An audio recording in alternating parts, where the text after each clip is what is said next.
How often do you feel the need to, or the pressure to water down your cultural identity, to dim your light, to lower your flame, all of these different things, and you do it in a way because you want to have a larger mass appeal?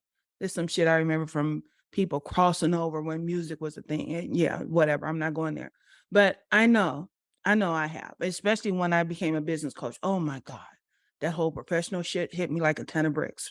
It was not cute, it was not pretty, and it was not profitable. Here's the thing, and I want you to realize, it's not something for you to dilute because you end up being part of the erasure of your culture. And I'm not talking blackness, baby. I was born black and I'm gonna die black. That's not the only part of my culture that I have. But there are things that we code switch, that we flip off, that we say, oh, I'm gonna offend somebody. And while I never truly try to be offensive on purpose, some people take my tone as offensive because I talk harsh. It's how I talked in my house. It's how I was raised. But there's a whole lot of harsh behind I'm sorry. There's a whole lot of love behind the harsh, but you have to get to know me in order to understand that. And it's this thing of being culturally insensitive to ourselves that makes the world look so sane. And I hear people all the time, well, the market's saturated. The market is saturated because you're doing the same shit as everybody else, or you're trying to. You're trying to have that mass appeal instead of finding the folks that are checking for you. So this is what we're going to dig in today. So come on and join your Ghetto Country Brandmother because we about to get down and dirty with it. It's going to be all the things of how to stop being culturally insensitive to yourself. It should not be a thing. Hey, brand babies. This is Brandma's podcast, where we go in on personal branding without taking shit personally. Brandma's house is hosted by none other than the Ghetto Country Brandmother.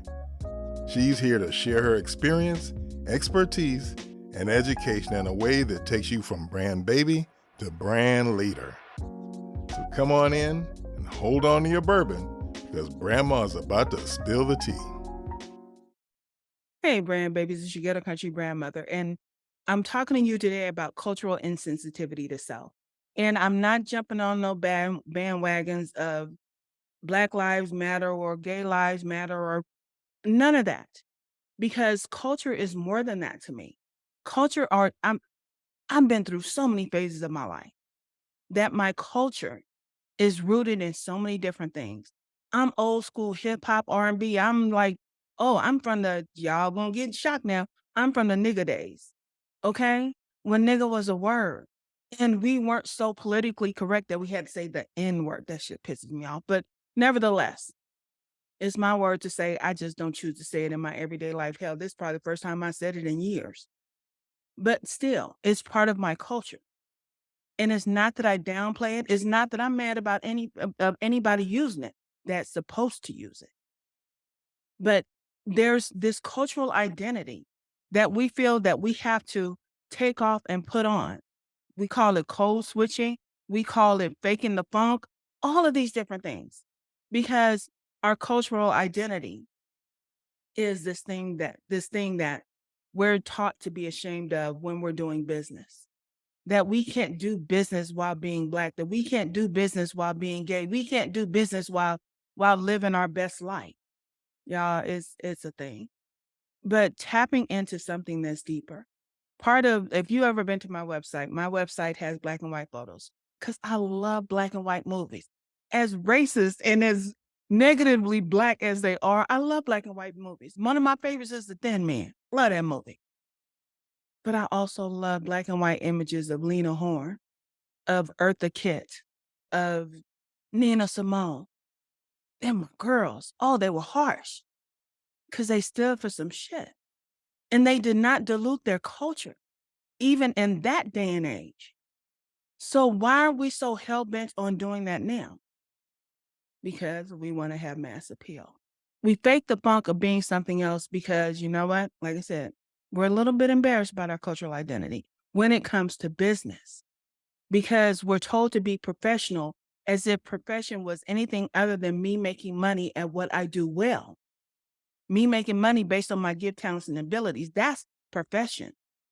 Professional has nothing to do with how I talk, how I look, how I walk, how I do anything. As long as I use my gift, talents, and abilities to make my money, baby, I'm being fucking professional. Trust and believe. So why is it that this has become a thing? Because so many people leave corporate jobs and start businesses and they start the corporate train all over again. They left because they didn't like corporate America, but you took it with you. It's like trying to take off all the bad shit you think your parents did to you. I know we've all been traumatized in our childhood. Unless if you weren't, ain't none of my business. Let me not go there. But there's something about taking off all of the weight of different things and trying to find our own way. And this is one of the things that I talk to my clients about constantly. Sweetie, fuck what everybody else is doing. I'm not concerned about competition based on all the people that are in the world and all the people that are doing what you do. They don't do it like you. They don't sound like you. They don't come across like you because we have to find your chosen culture. My chosen culture, y'all know, is ghetto country, hood adjacent by a country mama. But that's my chosen culture because that's where I feel comfortable. This is where I can be my best self to help my clients. So trying to fake the funk, I'm telling you, when I was a business coach, when I closed down my restaurants to become a business coach, oh, that was some sad ass shit. It was so bad. I couldn't give away coaching. Do you hear me? It was this thing because I got caught up in, oh, I got to use my dictionary words. And I had to not sound like me. But I had just spent the last 10 years of my life in a restaurant being me, serving my babies at the table, holding other people's children while they sat down and ate to give them time to, no, go ahead. I got it. I got it. Because y'all know I got that whole mother vibe. It did not just show up today, yesterday, or last week, but I have always had this vibe. But like I said, when I tried to shut that down and do what I thought was professional, it was some fuckery. Nobody was willing to pay me to do what I do well because I was trying not to sound like this, trying not to come across like this. But the thing that I realized and my clients have realized, they don't have to sound like me. They don't have to talk like me.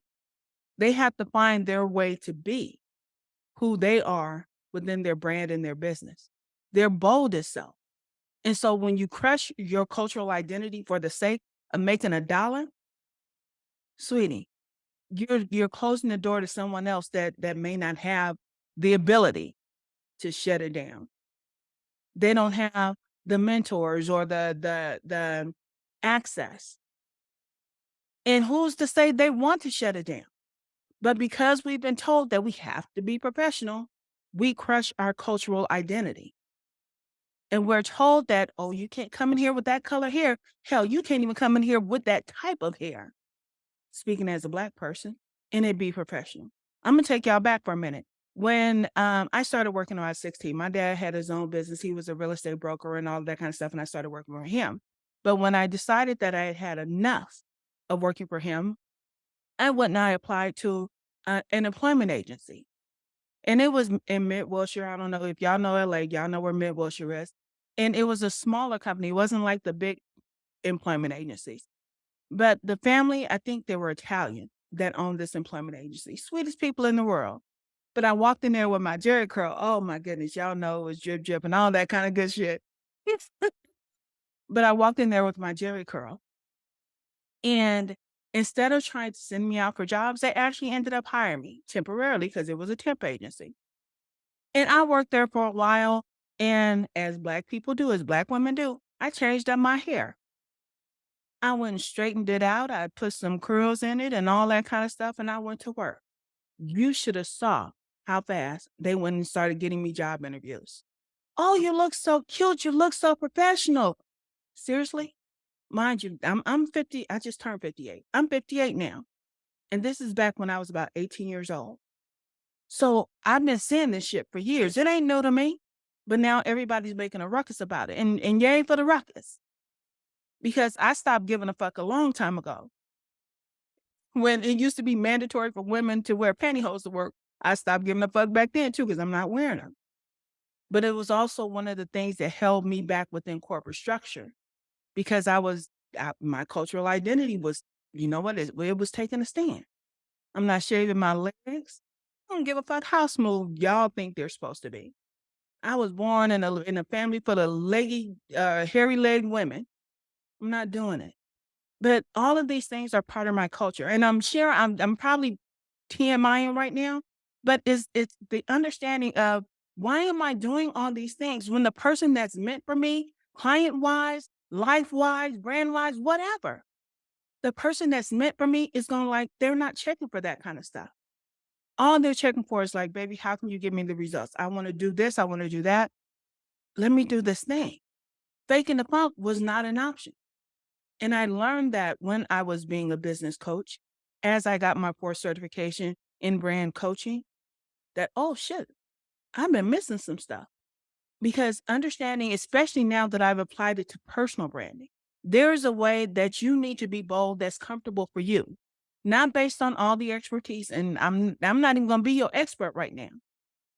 Because trust and believe, I get it. We listen to too many voices. There are too many options and avenues and educational things out there for us. And so we take all this in and we try to take a piece of everybody and apply it to our personal brand. And then we like, oh, I have imposter syndrome. Oh, this does not feel comfortable. Oh, I don't know what to talk about. Oh, I don't know what to do over here. Because it's not you. It's not your monkey. It's not your show. And so we need to figure out, you know what? How should you show up? I don't have to fake no funk. I don't have to do like you, but I appreciate the information. I appreciate the knowledge. Now let me apply my own stank on it. How about that? I want you to know that the more you get comfortable with being uncomfortable, the easier it is to embrace your cultural identity. And I'm talking about a chosen cultural identity. I'm not just talking about heritage and all that kind of stuff. It's like that shit you see when people have a Cajun or a Creole restaurant. Everybody got fucking Mardi Gras beads, purple and gold. Y'all need to stop. But it's a thing because we can't see beyond the visual part of somebody's culture. I see people who walk around playing air instruments because it's such a part of their culture that, you know what? How can I bring this into my business? I don't necessarily have to be a music teacher, but maybe I use music to teach business. Maybe I use music to teach, I don't know, engineering. Maybe that's part of your culture. So learning how to use it and use it well for people that understand music but also want to be engineers, for people who understand music but also want to start a business, you're the answer to their prayers and you're diminishing it.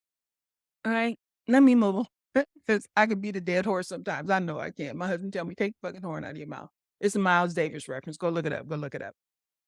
So what I need for you to do is this next part. I need you to get courageously loud.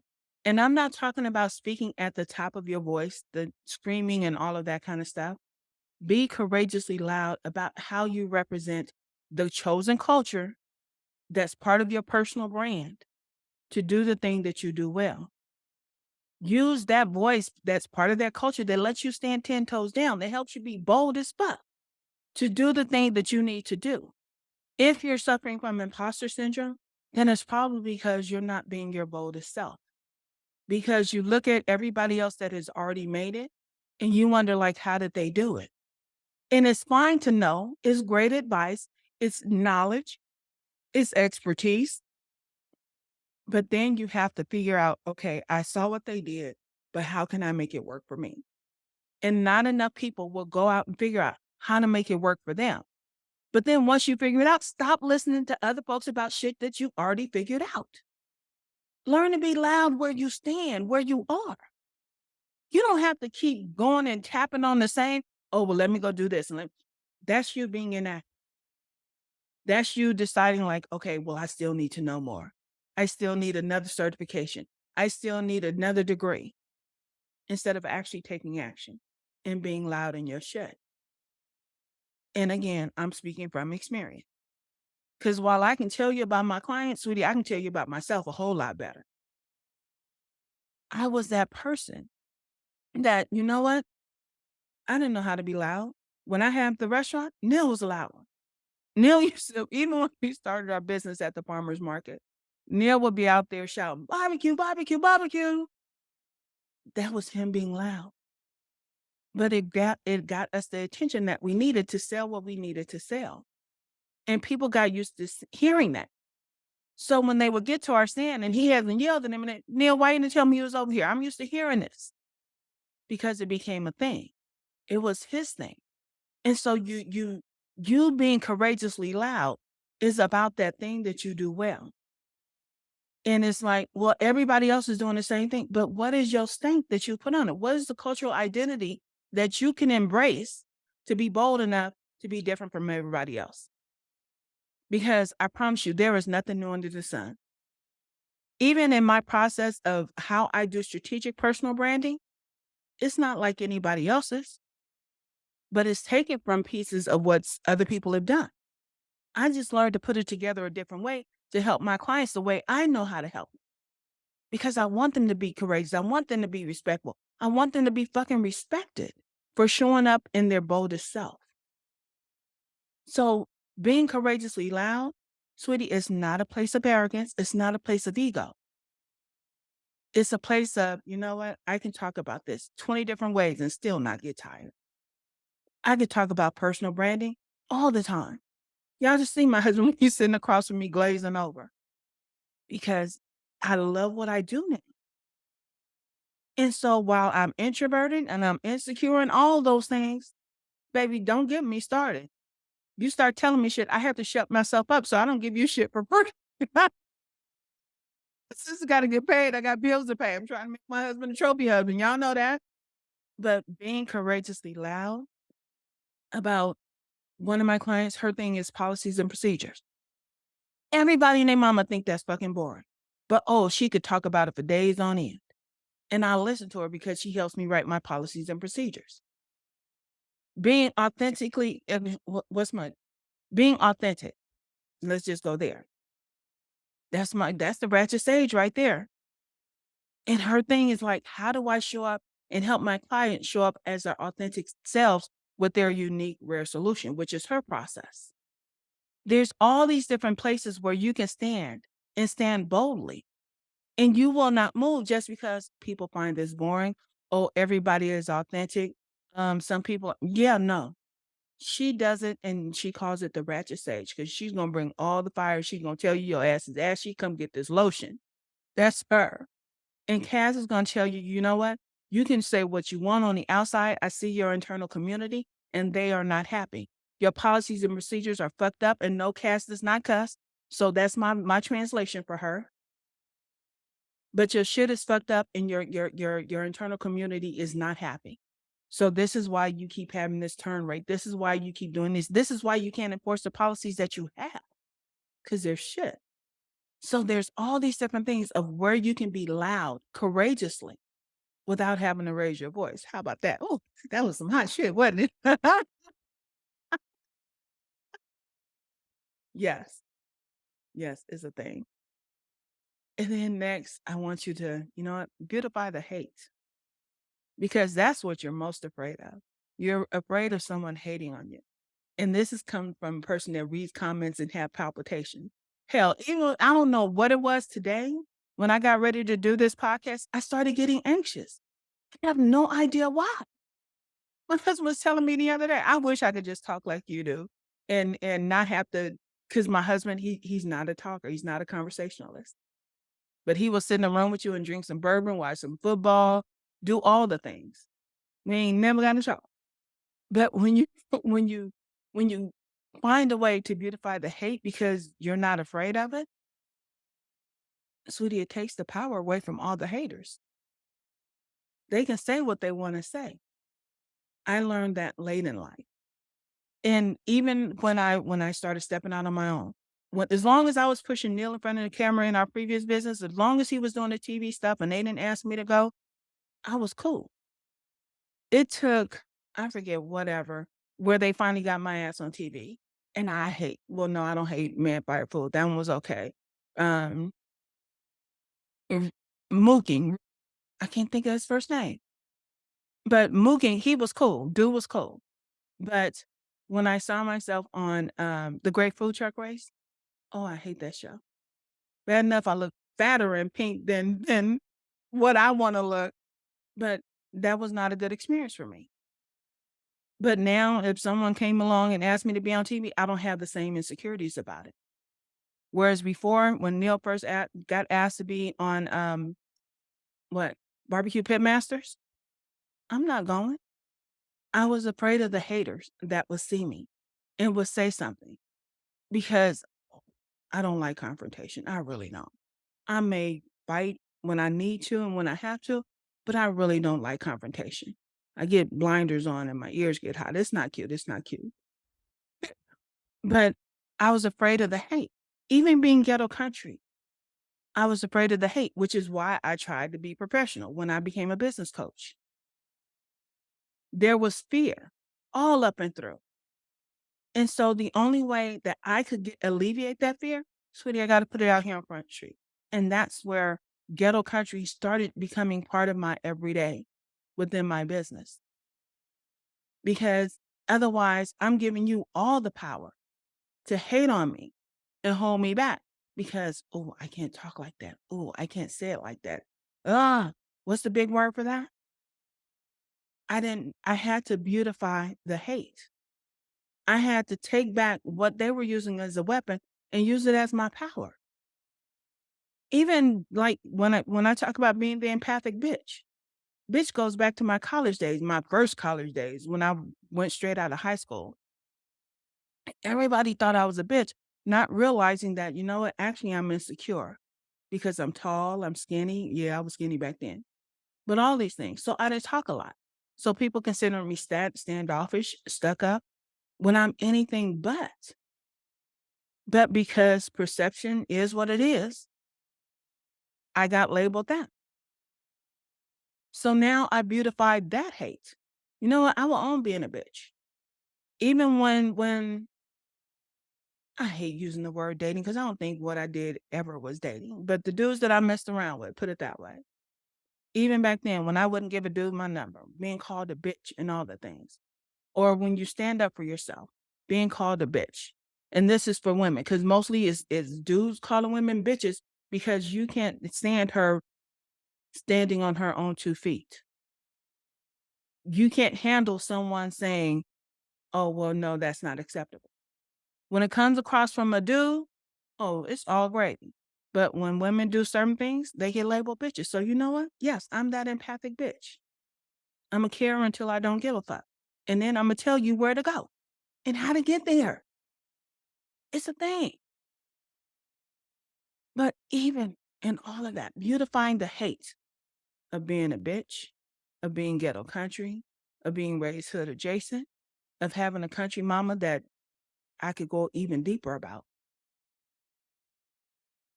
It is what it is. So nobody gets to wield that power but me. What others mean for harm, you can so turn into good. You don't have to give them all the power. Being that person that turns beauty into hate starts to set you apart. We always talk about distinction and distinguishing and all that. Please, turning beauty into hate. Oh, you want to hate on me? Let me show you how to use it. You don't have to change the meaning of a word to change the power that it wields. You just have to learn to, you know what? Yeah, I am. But let me tell you what it means. Take it back, baby. Your cultural identity, your chosen cultural identity, has its own language. Like I said, you don't have to change the meaning to change the power. Take that stuff and use it for your own cultural identity and the language that you want to bring to the forefront. It's a thing. So I'm gonna shut up for a minute and I'm gonna take a pause for the cause. Hey, you. Yeah, you. The one trying to find the perfect balance in life? Even at 15, I know that's bullshit. My mom wrote this awesome book called Balance is Bullshit. It's all about making your own decisions. It's time to stop chasing balance. Make a choice that's right for you right now. Life isn't meant to be perfectly balanced. It's meant to be lived with all of its ups, downs, sideways, and every single lesson it's got. So if you're dealing with tough decisions, this is the book for you. It'll get you in the right frame of mind to tackle anything that comes your way. Listen, you gotta embrace the scary shit. Don't let fear cloud your judgment. Trust yourself because you have got what it takes. Say yes to what matters. Don't be afraid to say no to the rest.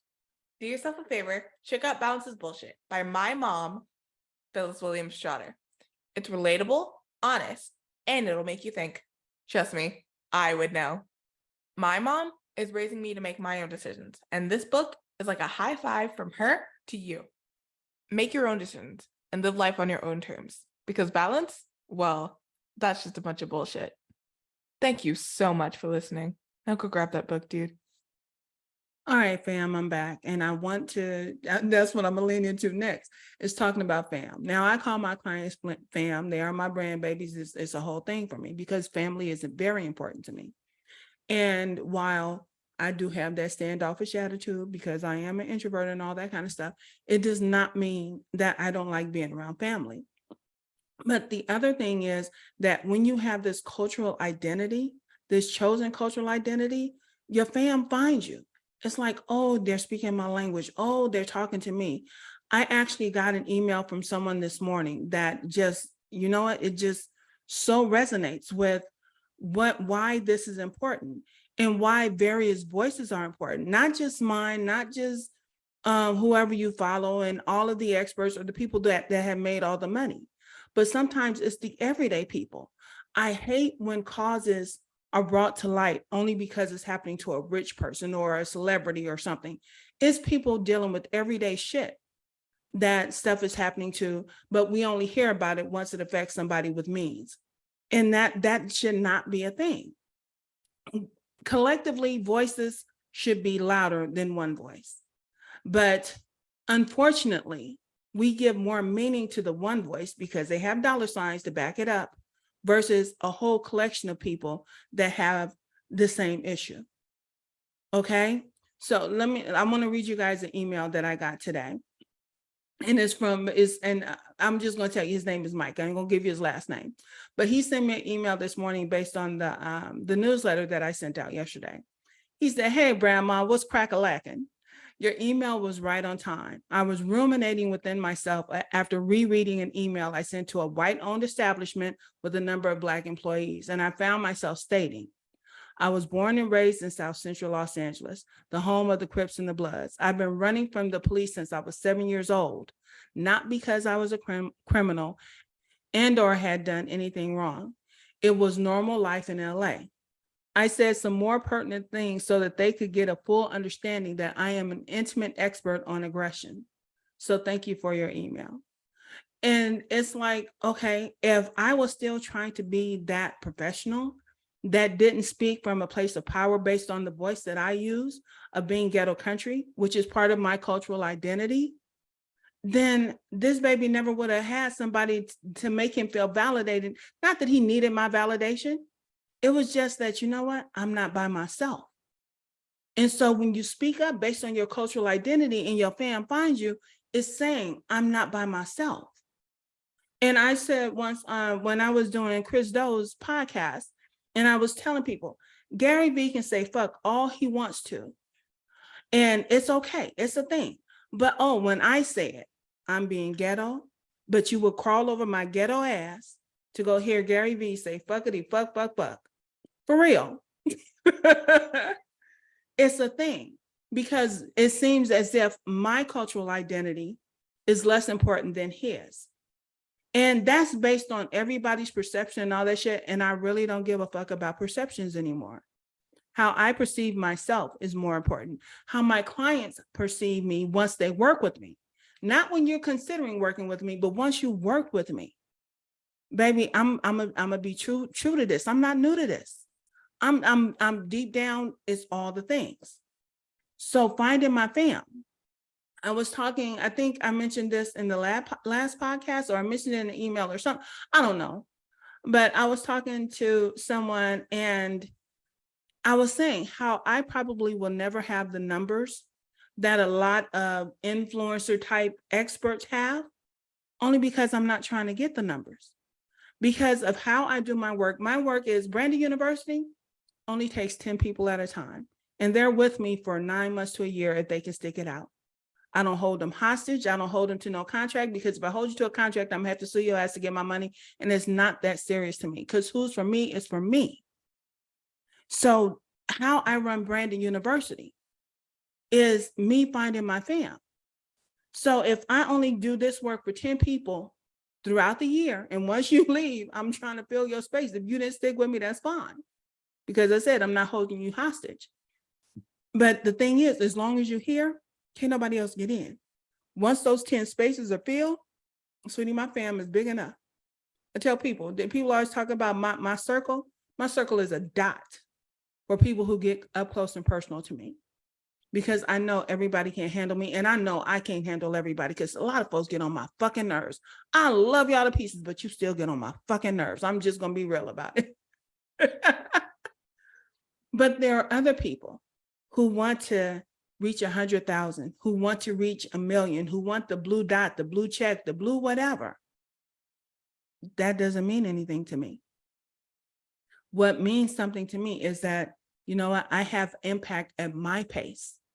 Not as somebody telling me, oh, I have to hit this arbitrary number in order for my business to be a success in their eyes.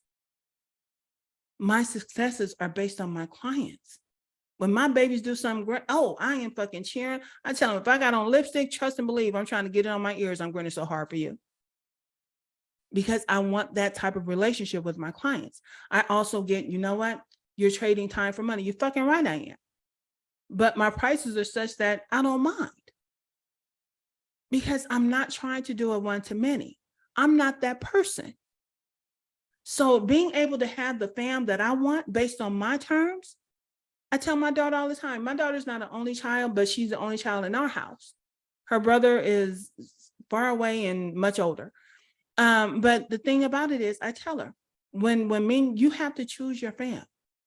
You get the privilege to choose your fam, because you know what? I ain't having no more kids, and neither is your daddy. So it's a thing. So by you being that cultural identity, that voice, that courageously loud so-and-so, sweetie, you're attracting fam, because people want to know I'm not alone. I'm not crazy. Ooh, I can say something too.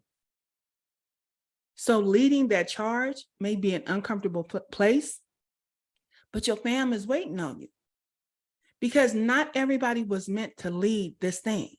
And trust and believe, when you go out here and you have a personal brand, you're becoming a brand leader.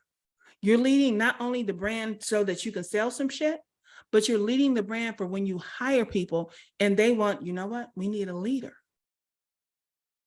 But when you get in a place where, you know what, there's a whole lot of chiefs and no Indians, that's a thing too. But I know my level of crazy. I know the lengths of which I will go to for my fam.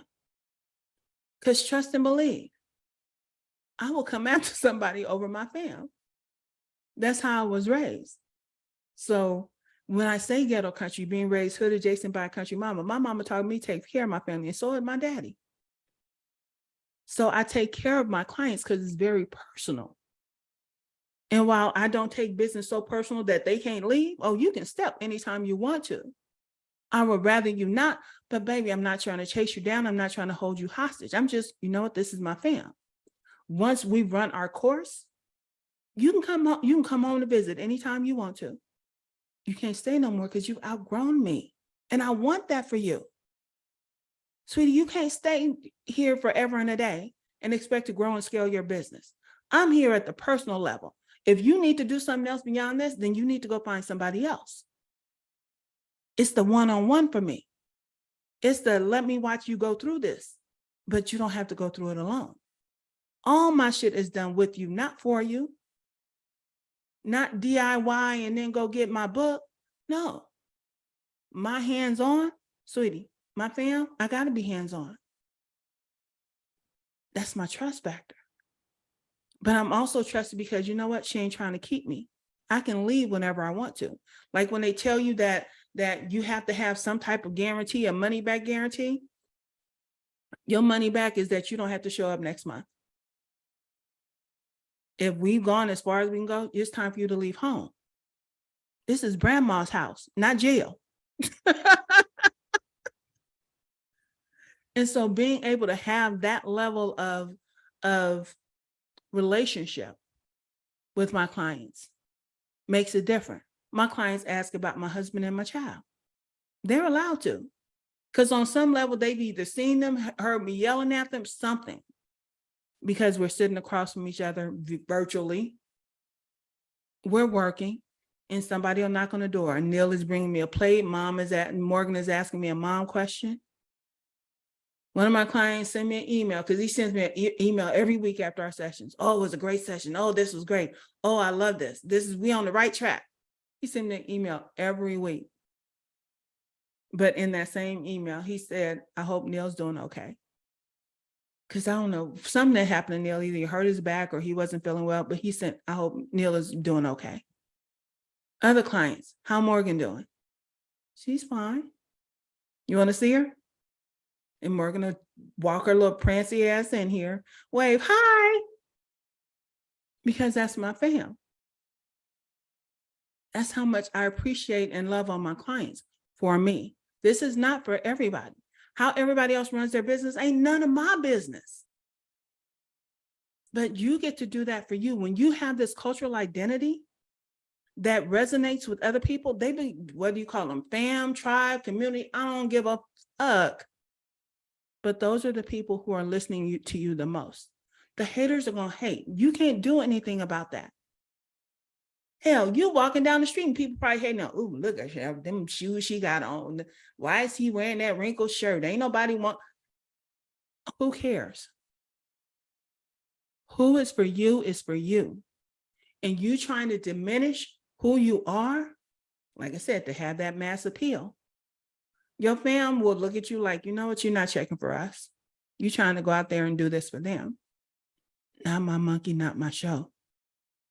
I don't need large numbers. I just need effective numbers. How about that? People talking about KPIs and metrics and all that stuff. How do you measure success? Is it measured by the fam that you have, that is down for you, that will stick up for you, that know you have their best interest? Or is success just based on the dollar signs and the analytics of how many new followers you got today? You get to choose. Because at the end of the day, I don't talk about money. I don't promise you no money, but you trust and believe.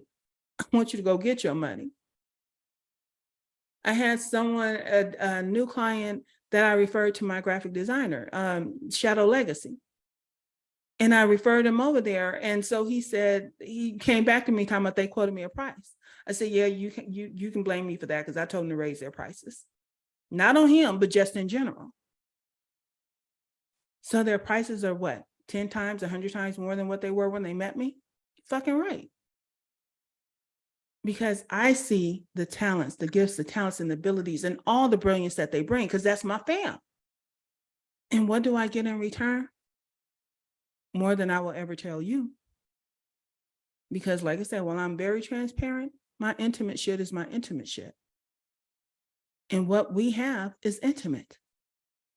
What I have on the day-to-day with my clients is intimate. Ain't nobody's business but mine and theirs.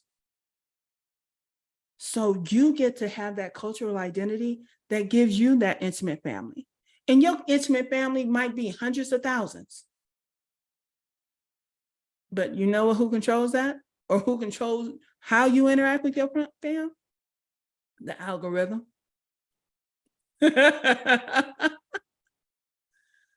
You got millions of followers, and the algorithm controls how you get to engage with them, because not enough of you will get them off of these apps and into your email. It's a thing. You're counting on the platform to do all the work, and it's so not. This is why personal branding is a thing. It's why you hear people now quoting, oh, the business has this many followers, but the person behind the business has this many followers. Where sometimes that's 10 to 100 times more, because people want to engage with a person. So business to business is not even a thing to me. Business to consumer is not a thing. Sweetie, I don't want to see you as just a consumer. but that's just me. But having all these different dynamics of how you create your fam, your community, your tribe, your vibe, your all the things, that is a part of your cultural identity. It's what they want to connect with. There's all this alignment that's all up and through. And they get it. The final thing I want to tap into is that, you know what? It's your time to shine. If you truly want your business to succeed based on your terms of success, then it's your time to shine. And I'm talking from a place of a person that liked being in the background, kind of resentful about it, but I still like being in the background. Nobody could see me. Nobody could judge me. Nobody could talk about me. I don't know if I told y'all the story of when I was on Great Food Truck Race. And Neil and I, we used to have this thing. We used to have Twitter fights, not serious fights, just, you know what, shouldn't you be in the kitchen and how just Twitter fights. And when I was on I keep wanting to say Man Fire Food because that was my favorite.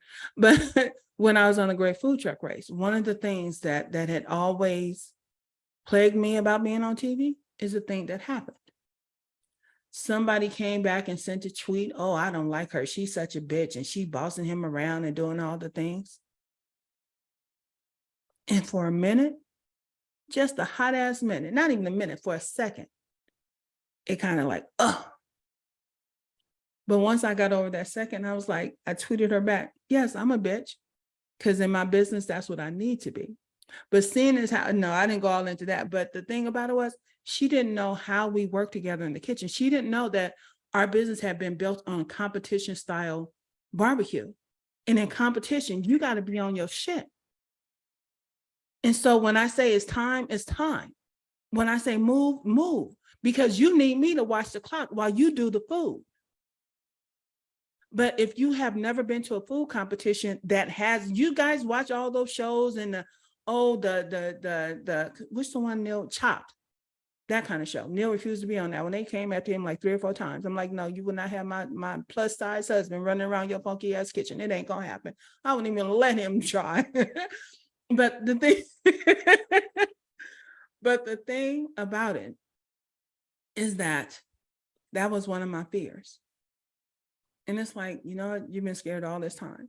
I don't regret not doing some of the TV stuff that I was asked to do, but neither do I now. I no longer hide from it. Because I know Ghetto Country Brandmother is an empathic bitch. Phyllis is a petty bitch. Don't fuck with me. That's on a whole different level. But both know their places, their roles, their whatever. Petty bitch don't sit out on the porch with a drink. She ain't like that. But she knows when to come out the house when shit gets real. Empathic bitch, sweetie, this is all business over here. Because I need to make sure that, you know what? You're doing what you're supposed to do. You said you wanted this. So you need to go after it. It's your time to shine. And trying to dim that shit down ain't helping nobody. Giving in to haters and worrying about comments in your comment section, sweetie, let that be your fuel. Don't give them the power because they're a fucking coward. Because more than likely, most people I have found that make that kind of shit will end up being a fake identity anywhere, or hiding behind something else. I had someone once when I was making t-shirts.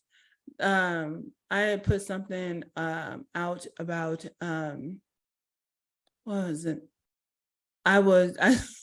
This was when the whole George Floyd and all this uproar was going on. And I made me a shirt. I didn't make it for anybody else. I made it for me, but I put it out there.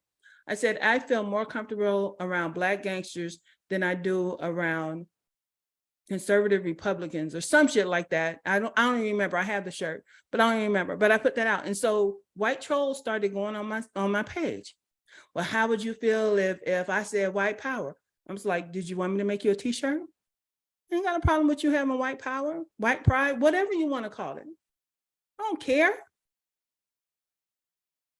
This is how I'm standing.